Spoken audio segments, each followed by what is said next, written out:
from Stow's Great War Aerodrome here.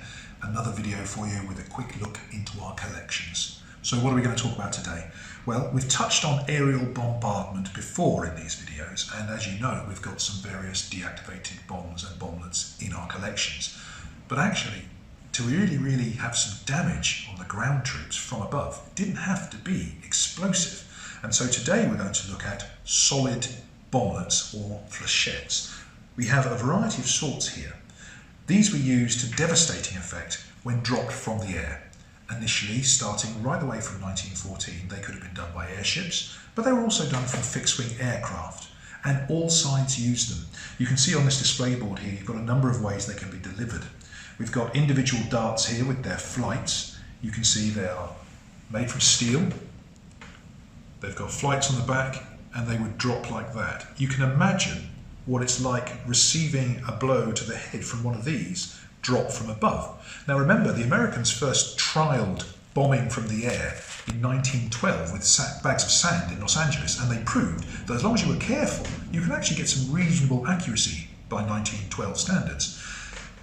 We didn't have headgear protecting, metal headgear protecting our troops until later in the war. To start with, they had soft head coverings. These caused massive amounts of damage and horrible wounds as well. As I say, both sides used them. You can see on our display here we have the French flechette. This is a French flechette. Even though the end is not on it, this actually has stamped on it Invention Française. And you can see that that was dropped, but it wasn't dropped on its own. Unlike these ones over here, which were dropped individually, these were dropped in packs. In fact, the Rankin dart and the French flechette dart were both dropped by aircraft from one of these. In fact, this one stamped 25th of June 1915. When one took to the air, one would simply open up the canister, extend the arm over the side of the cockpit, and drop them. Air use only, it's got stamped on here. I don't know how else you would use it. And this is meant to hold 50 of the Rankin darts we see there. Obviously, when we find things in trenches, we're going to try and make good of them, as always with trench art. You can see here some letter opening and all sorts of other items that are made from them. Either way, though, it doesn't detract from the fact that these were horrific weapons.